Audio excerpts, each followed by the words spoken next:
আসসালামু আলাইকুম ফ্রেন্ডস। আমি স্যার। ফটোশপের যে থিওরি ক্লাসটা চলছিল, সেই থিওরি ক্লাসের সেকেন্ড পয়েন্টের বিষয়ে আজকে আমরা আলোচনা করব। গত ক্লাসে আমরা পয়েন্ট ওয়ান এর বিষয়ে আলোচনা করেছিলাম। আজকের আমরা পয়েন্ট টু এর বিষয়ে আলোচনা করব। তো আমি আপনাদের জন্য খুবই গুরুত্বপূর্ণ কিছু পয়েন্ট আমি লিখে রেখেছি পয়েন্ট টু তে। তারপরে পয়েন্টের সাথে সাথে আমরা কিছু এক্সাম্পল, কিছু ইমেজ আমি রেডি করে রেখেছি, যাতে আপনাদের জিনিসটা বুঝতে সুবিধা হয় যে কোন ধরনের কাজ আমরা ফটোশপের মাধ্যমে বা কোন ধরনের ডিজাইন আমরা ফটোশপের মাধ্যমে করে থাকি। তো পয়েন্ট টু তে আমি যেটা আপনাদের জন্য লিখে রেখেছি সেটা দেখুন, গ্রাফিক ডিজাইন। গ্রাফিক ডিজাইন কি, সেই বিষয়টা আমরা আলোচনা করব। কত রকমের ডিজাইন আমরা ফটোশপের মাধ্যমে করতে পারি। ওভারঅল কাজটাকে আমরা গ্রাফিক ডিজাইন বলে থাকি, বাট স্পেশালি আমরা কি ধরনের ডিজাইন আমরা ফটোশপের মাধ্যমে করে থাকি সেই বিষয়গুলো আমি আলোচনা করছি। দেখুন, নিচে যে ডেসক্রিপশনে আমি লিখে রেখেছি, poster, banner, flyer design. So এখানে যদি আপনারা এক্সাম্পল গুলো দেখেন, মানে উদাহরণগুলো যদি আপনারা দেখেন যে কি ধরনের হতে পারে পোস্টার ডিজাইন, তো আমি আপনাদের জন্য গুগলে কিছু ইমেজ সার্চ করে দেখে রেখেছি। তো আপনারা স্ক্রিনে দেখতে পাচ্ছেন অসংখ্য ধরনের ডিজাইন এখানে তৈরি করা আছে এবং সাথে এটা মক আপ করা আছে। তো এই ডিজাইন গুলো কিভাবে তৈরি হয়েছে? সিম্পলি ফটোশপের মাধ্যমেই তৈরি হয়েছে। এখানে যে সিম্পল আপনি একটা ডিজাইন দেখছেন না, মানে এই যে ডিজাইনটা, এটা কিন্তু খুবই হার্ড না, খুবই সিম্পল একটা ডিজাইন। এটা কিন্তু আমরা ফটোশপের মাধ্যমে তৈরি করতে পারি। I love Photoshop, that's why I am telling to you, please learn the Photoshop properly.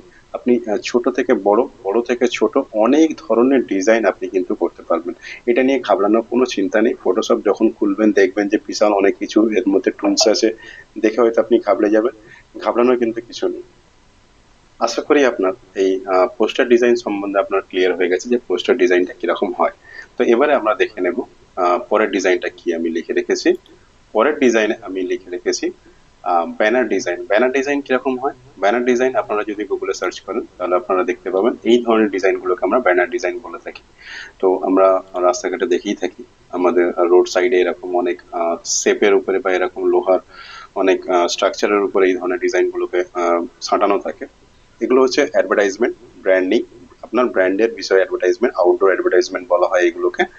তো আমরা এই ধরনের ডিজাইন আমরা ফটোশপের মাধ্যমে করতে পারি খুবই সুন্দরভাবে, খুবই অ্যাডভান্স লেভেলে, বেসিক থেকে অ্যাডভান্স সব রকমের কাজ এখানে। কিন্তু এই ডিজাইনটার মধ্যে কিন্তু সেরকম আহামরি কিছু নেই, তার মধ্যেও যেন খুব সিম্পলিসিটির উপরে ডিজাইনটা আপনার ভালো লাগছে। তো পোস্টার, ব্যানার ক্লিয়ার। এবারে আমরা দেখবো ফ্লায়ার। ফ্লায়ার ডিজাইনটা কিরকম হয়? দেখুন, ফ্লায়ার ডিজাইনটা এরকম হয়, মানে এই সমস্ত সাধারণ জিনিস যেগুলো আমরা চোখে দেখে থাকি সবই কিন্তু এই ফটোশপের মাধ্যমেই তৈরি হয়, ঘাবড়ানোর কিছু নেই। সো নেক্সট আমি কি লিখে রেখেছি, social media post and cover design. তো সেম প্রসেসে আমরা দেখব যে social media post and cover design কিরকম হয়।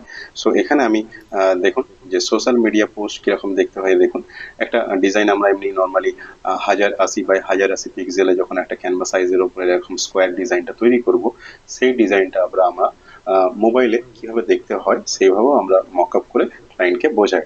সো এইভাবে আমরা যে কোনো ধরনের ডিজাইন আমরা তৈরিও করতে পারি। সেই তৈরি করে সেই ডিজাইনটা অ্যাজ এ ডেমো হিসাবে কিরকম দেখতে হতে পারে সেগুলোকে মক আপ বলা হয়। সেই ডেমো ডিজাইন আমরা তৈরি করে ক্লায়েন্টকে দেখাই যে আপনার ডিজাইনটা আলটিমেট এরকম দেখতে হতে পারে।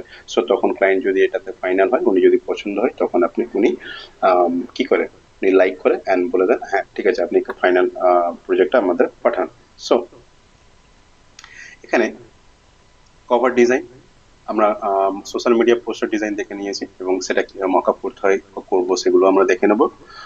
এবারে আমরা দেখে নিচ্ছি যে কভার ডিজাইন। কভার ডিজাইন যেগুলো আমরা বুক ডিজাইন বা ডায়েরি ডিজাইন, অনেক ধরনের ডিজাইন আমরা কভার ডিজাইন আমরা দেখে থাকি। তো এক্সাম্পল হিসেবে আমি আপনাদের সামনে একদম ক্লিয়ারলি রেখে দিয়েছি, আপনি নিজেও দেখতে পারেন গুগলে গিয়ে কভার ডিজাইন মকআপ বা কভার ডিজাইন কিরকম হয়।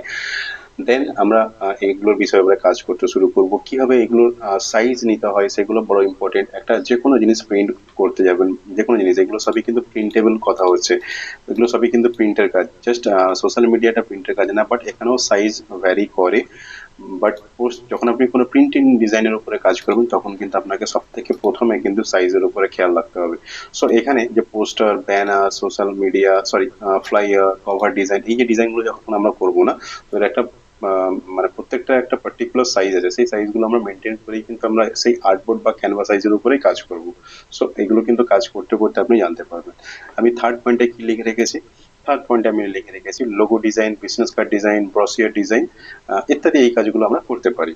সো এগুলো এক্সাম্পল যদি আমরা দেখি, লোগো ডিজাইন দেখুন, একটা লোগো ডিজাইন এখানে তৈরি করা আছে খুব সিম্পলি। সেই লোগো ডিজাইনটা আশেপাশে সব মকআপ করা হয়েছে যে কোথায় কোথায় লোগোটা পুট করলে দেখতে ভালো লাগবে।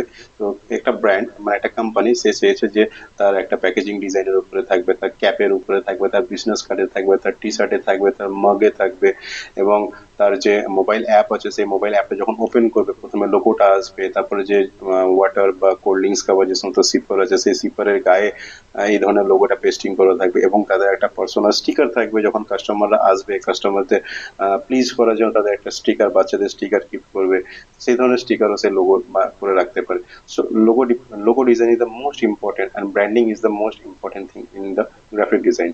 সো তারপরে আমরা বিজনেস কার্ড, ইয়েস সবাই আমরা বিজনেস কার্ড সম্বন্ধে জানি ভিজিটিং কার্ড হিসাবে।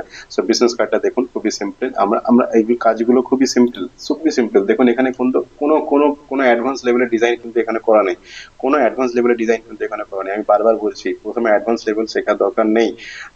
যদি আপনি বিভিন্ন ইউটিউবে কাজ দেখে শেখেন কিন্তু আপনি আলটিমেট পরে কিন্তু গিয়ে ভুলে যাবেন, যেগুলো আমার সাথে হয়েছে। তো বেসিকটা আপনি যখন কভার না করবেন না, আপনি প্রথমে অ্যাডভান্স ভিডিওগুলো যখন দেখবেন, আপনি 2 মাস পরে যখন কোনো প্রজেক্ট করতে যাবেন সেই বিষয়ে আপনি কিন্তু ভুলে যাবেন। সো বেসিক আমরা এইভাবে ছোট্ট ছোট্ট ডিজাইন বা ছোট্ট ছোট্ট লোগো পেস্টিং করে তার পাশে নাম, তার অ্যাড্রেস, তার মোবাইল নাম্বার, তার ওয়েবসাইটের ডিটেলস, এইভাবে আমরা কয়েকটা ডিটেলস দিয়ে আমরা ডিজাইন তৈরি করতে পারি। কেমন? তাহলে এখানে আপনার বিজনেস কার্ড বিষয়ে আপনার ধারণাটা ক্লিয়ার হয়ে গেছে যে বিজনেস কার্ড কিরকম দেখতে হয় এবং সেগুলো কিভাবে ডিজাইন করতে হয় বা মকআপ কিভাবে করতে হয়। যারা জানেন তাদের জন্য তো খুবই ভালো। আমি অ্যাকচুয়ালি বিষয়গুলো বাংলায় ডিটেলসে এই জন্য বলছি, অনেকে আছেন যারা বিষয়গুলো জানেন না যে মানে কোথায় কিভাবে হয়, কি করব না করব, তাদের জন্য স্পেশালি আমি তৈরি করছি। আহ অনেকের হয়তো ভালো লাগবে না, তারা হয়তো স্কিপ করে যেতে পারেন। Thank you. আর যারা সত্যি মনোযোগ সহকারে দেখছেন প্লিজ দেখুন, আপনার কাজে আসবে ব্যাপারটা। তারপরে আমি আপনাদের জন্য যেটা লিখে রেখেছি সেটা হচ্ছে ব্রোশিওর ডিজাইন। ব্রোশিওর ডিজাইনটা কি দেখে নিই একটু। ব্রোশিওর ডিজাইন হচ্ছে ধরুন ধরুন এটা ফ্লায়ার টাইপের দেখাচ্ছে। ব্রোশিওর ডিজাইন ধরুন এটাকে বলা হয় একটা বুকলেট টাইপের। ব্রোশিওর ডিজাইন একটু বুকলেট টাইপের, ম্যাগাজিন টাইপের হয়। তো ফ্রি ব্রোশিওর মকআপ এই ধরনের ডিজাইনগুলো আপনারা তৈরি করতে পারেন। এর কভার পেজ, এর ইন্টারনালি যত রকমের পেজ, এর ডিটেলসে ধরুন এখানে যেমন এই ডিজাইন, এই বুকলেটের ভিতরে যেমন ডিটেলস একটা ইমেজ দিয়ে তার প্রজেক্ট বা তার সার্ভিস বা তার প্রোডাক্টের বিষয়ে এখানে লিখে রেখেছে। তো এই ধরনের ব্রোশিওর আমরা তৈরি করতে পারি। সো মানে আপনি ধারণা করতে পারবেন একটা ফটোশপের মাধ্যমে আমরা অসংখ্য কাজ করতে পারি, যেটাতে আমরা বিভিন্ন রকম স্কোপ বা বিভিন্ন রকম ইনকাম জেনারেট করতে পারি। তো সেটা যদি আপনি মানে খুব মন দিয়ে এবং খুব সহজভাবে ধীরে ধীরে যদি শেখেন না, আপনি অবশ্যই পারবেন। এখানে চিন্তা করা, ঘাবড়ানোর বা টেনশন করার কিছু নেই যে ফটোশপ সফটওয়্যারটা খুব ভারী, হার্ড। নাথিং, এত চিন্তা করার কিছুই নেই। সো আমরা প্রথম সব জিনিস নিয়ে ওভার থিঙ্কিং করি, বাট সেটা নিয়ে যখন কাজ করতে থাকি না, তো আস্তে আস্তে ওভার থিঙ্কিংটা আমাদের কেটে যায়। তো তাহলে আপনার কাছে ক্লিয়ার হয়ে গেছে যে logo design, brochure design and business card design. এবারে আমরা জানবো ইউআই ইউএক্স ডিজাইনের মকআপ কিরকম হয়। সো ইউআই ইউএক্স এর মকআপটা কিরকম দেখতে হয় সেটা বলি। আজকের পয়েন্ট আমি এখানে শেষ করছি, কেন অনেক পয়েন্টগুলো ডিসকাস করতে গিয়ে অনেক লং হয়ে আছে। আমি চাইছি না লং ভিডিও আপনারা দেখুন এবং বসে বসে বোরিং হন। জাস্ট ইনফরমেশন গুলো নেন, তারপর আস্তে আস্তে আমরা প্রত্যেকটা পয়েন্টের কাজ করব, প্র্যাকটিস করব, টিউটোরিয়াল করব, প্রজেক্ট দেবো, আপনারা করবেন, আমি করব। সো এইভাবে আমরা আস্তে আস্তে এগোতে থাকবো। এখানে ইউআই ইউএক্স এর ডিজাইন যে মকআপটা আপনি এখানে দেখুন। ধরুন এই ডিজাইনটা, এই যে মোবাইলের ভিতরে যে ডিজাইনটা দেখছেন, এগুলো আমরা এক্সডি বা ইলাস্ট্রেটরে তৈরি করে নেবো। তৈরি করে নিয়ে আমরা জাস্ট এখানে এসে পেস্টিং করে দেখাবো ক্লায়েন্টকে যে দেখুন আপনার ইউআই ইউএক্স এর যে ইন্টারফেসটা সেটা একটা সিম্পলি দেখিয়ে দিই। এরকম একটা সিম্পলি মেবি এটা হতে পারে, না এটা না। এক্সডি এক্সডি আমি একবার দেখিয়ে দিই। এক্সডি ইন্টারফেস দেখুন, এটা হচ্ছে এক্সডি অ্যাডোবি এক্সডি ইন্টারফেস। এখানে আপনি সমস্ত রকমের মোবাইল অ্যাপ বা ট্যাবের অ্যাপ আইকন সমস্ত কিছু এখানে তৈরি করতে পারেন, তাদের আইকন গুলো ডিজাইন করতে পারেন, ব্যাকগ্রাউন্ড ডিজাইন করতে পারেন, এনিথিং ইউ ক্যান ডু ভাইয়া। সো ঘাবড়ানোর কিছু নেই, আমরা সবই কিন্তু ধীরে ধীরে শিখবো। আমি কিন্তু প্রথমে কিছুই জানতাম না, বারবার বলছি। সমস্ত কিছু প্র্যাকটিস করতে কিন্তু আমি জেনেছি। তো আপনিও সেরকম মন দিয়ে, একদম মন কান দিয়ে প্র্যাকটিস করুন, আপনি সব কিছু বিষয় জানতে পারবেন। সো বন্ধুরা, ভালো লাগলে অবশ্যই লাইক করবেন, শেয়ার করবেন, সাবস্ক্রাইব করবেন। আর পাশে থাকবেন। আপনাদের সাবস্ক্রাইবের কারণেই কিন্তু আমাদের এই জিনিসগুলো করতে খুব আগ্রহ লাগে। সত্যি খুব ভালো লাগে যখন নিজে মানে করি না এই কাজগুলো, তো সত্যি নিজের মধ্যে খুবই ভালো লাগে। সব বন্ধুরা ভালো থাকবেন, দেখা হবে নেক্সট কোনো ভিডিও।